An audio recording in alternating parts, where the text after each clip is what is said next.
All right, diversity amid globalization.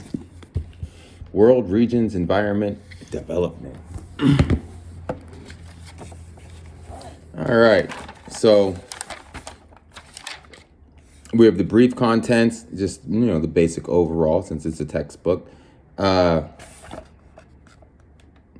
got diversity amidst globalization, the changing global environment, North America, South America, or North America, Latin America, the Caribbean, Sub-Saharan Africa, Southwest Asia, and North Africa, Europe, the Russian domain, Central Asia, East Asia, Southeast Asia, Australia, and Oceania.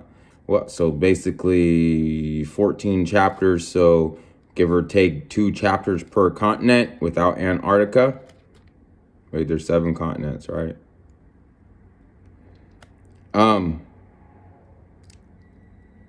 Okay. Got a lot of Asia. Southwest Asia and North Africa.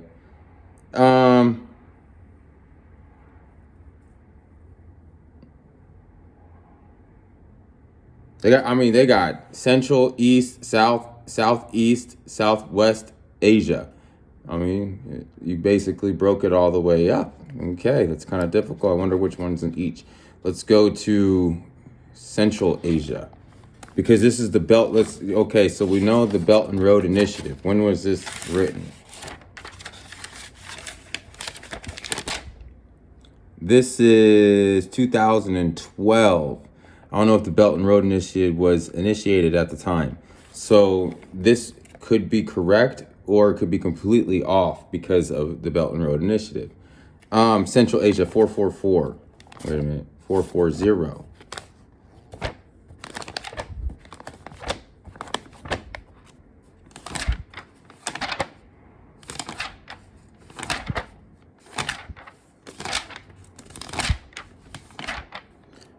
All right, so our Central Asia, yeah, boom, there we are, right here. You see it? Our Central Asia, let's see.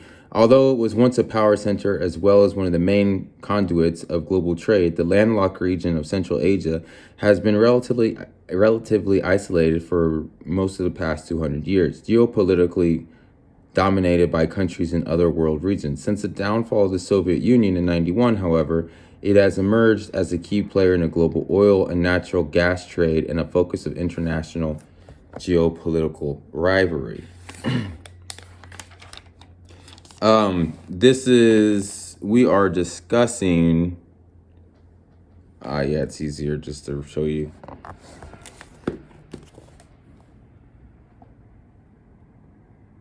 That region.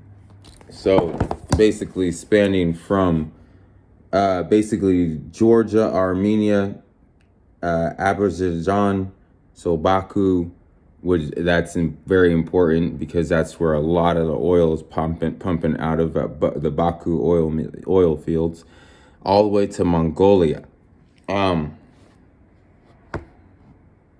Yeah, so this is a lot of your stans, or Uzbekistan, Turkmenistan, Kazakhstan, Tajikistan, Afghanistan, Azerbaijan, right?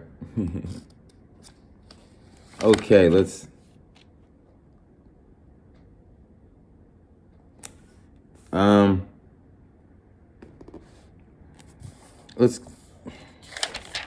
it's all pretty interesting. I'm trying to find like a quick snippet for you, because this is kind of showing like the different lakes and how the different like everything's kind of changing.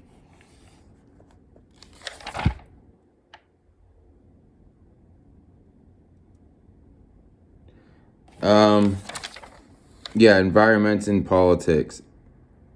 Tajikistan and Uzbekistan's environmental Cold War.